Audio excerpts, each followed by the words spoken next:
Bonjour à tous, bienvenue à notre méditation quotidienne. Aujourd'hui, nous poursuivons notre mini-série qui précède la fête de Noël. Nous sommes au mois de décembre. Notre mini-série qui nous parle d'un texte prophétique qui se trouve dans le livre de Michée. C'est un livre de l'Ancien Testament, un livre qui a été écrit au 7e siècle avant Jésus-Christ, à l'époque du prophète Ésaïe. Michée prophétise autant pour le peuple du Nord, le royaume de Samarie, que pour le royaume de Juda.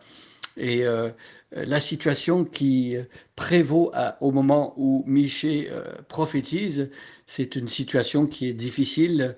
Le peuple de Dieu désobéit à son maître, le peuple de Dieu euh, euh, est en train de s'éloigner de ce que Dieu avait demandé qu'il fasse, et donc Dieu annonce des jugements, mais au milieu de ces jugements, on voit l'exil à l'horizon. Les textes nous font comprendre que le peuple de Dieu sera déporté, mais au milieu de tout cela, euh, comme un arc-en-ciel lorsqu'il a plu, Dieu fait connaître ses promesses à son peuple. Dieu n'abandonne pas son peuple. Dieu a un plan pour son peuple, pour le bénir, non pas pour le raser, pour le faire disparaître. Il fallait bien que le peuple de Dieu subsiste et revienne d'exil pour que le Messie puisse venir accomplir son plan, non seulement pour le peuple juif, pour Israël, mais pour l'humanité au complet, pour le monde. Donc nous lisons ce texte qui se trouve dans Michée chapitre 5. Je lis dans la traduction Louis II. Je lis les 5 premiers versets et aujourd'hui nous allons nous arrêter au verset 3. Alors prenez le temps d'aller chercher votre Bible, de trouver le livre de Michée au chapitre 5 et nous allons lire dans la version Louis II. Maintenant, filles de troupes, rassemble les troupes. On nous assiège, avec la verge on frappe sur la joue le juge d'Israël. Et toi, Bethléem, Ephrata, petite entre les milliers de Juda, de toi sortira pour moi celui qui dominera sur Israël et dont l'origine remonte aux temps anciens, au jour de l'éternité. C'est pourquoi il les livrera jusqu'au temps où enfantera celle qui doit enfanter, et le reste de ses frères reviendra auprès des enfants d'Israël. Il se présentera et il gouvernera avec la force de l'Éternel, avec la majesté du nom de l'Éternel son Dieu, et ils auront une demeure assurée, car il sera glorifié jusqu'aux extrémités de la terre. C'est lui qui ramènera la paix lorsque l'Assyrien viendra dans notre pays et qu'il pénétrera dans nos palais. Nous ferons lever contre lui 7 pasteurs et 8 princes du peuple. Voilà le texte pour aujourd'hui, le texte complet. Et revenons au verset que nous avions vu hier. Nous avions vu que dans la prophétie de Michée, Michée nous parle d'une petite ville, Bethléem Ephrata. L'importance de cette ville, c'était que c'était la ville de David, la ville d'origine de celui qui a été le roi par excellence dans l'Ancienne Alliance. Et David, d'ailleurs, était un roi selon le cœur de Dieu. Et Dieu lui a fait des grandes promesses. Il lui a dit qu'il lui ferait une dynastie et que de sa famille sortirait un roi qui régnerait sur la maison d'Israël éternellement.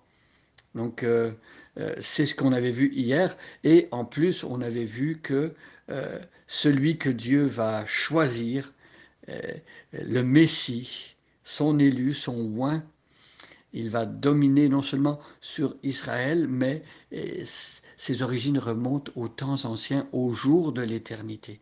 Voyez, euh, l'existence de ce Messie euh, euh, date d'avant l'existence du peuple d'Israël. Le peuple d'Israël est apparu avec Abraham que Dieu choisit et Dieu dit que d'Abraham il va se former un grand peuple qui aura comme fonction, comme objectif, comme but dans le plan de Dieu de bénir toute la terre. Comment est-ce que Israël bénit toute la terre? Comment les descendants d'Abraham et Abraham lui-même sera une bénédiction pour toute la terre? Eh bien, c'est par la venue du Messie qui est un de ses descendants.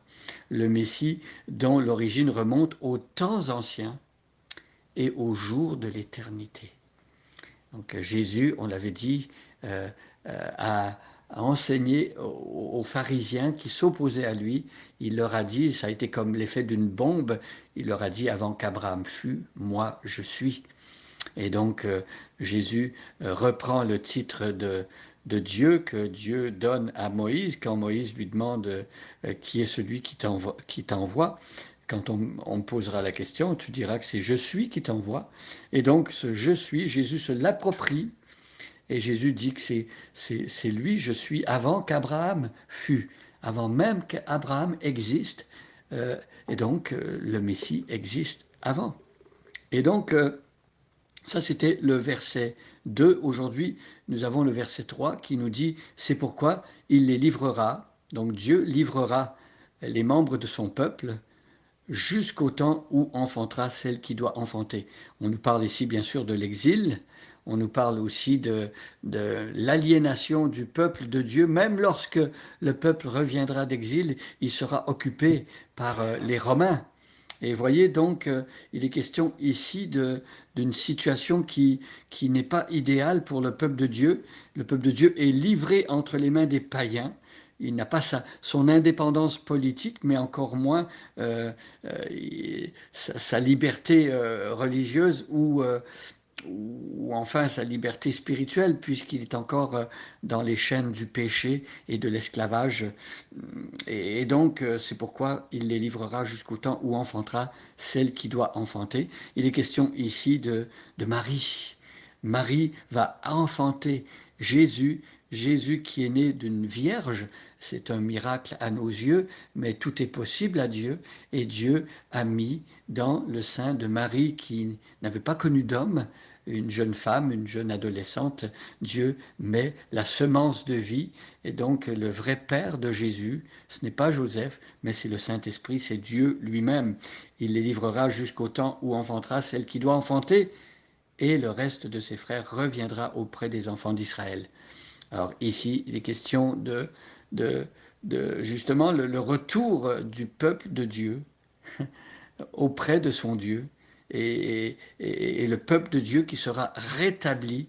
Dieu va rassembler à nouveau son peuple dans un mouvement de repentance provoqué par la venue de Jésus, dont le message public, la première fois que Jésus prêche, il annonce les temps sont accomplis, le royaume des cieux est proche, repentez-vous et croyez en l'Évangile. Voilà ce que le zèle de l'Éternel va faire, voilà ce que son ardent amour va produire, la venue d'un Messie qui est issu du peuple d'Israël, qui est issu de la maison de David et dont l'origine remonte aux temps anciens, au jour de l'éternité. Bonne journée à chacun et à chacune, et soyez bénis.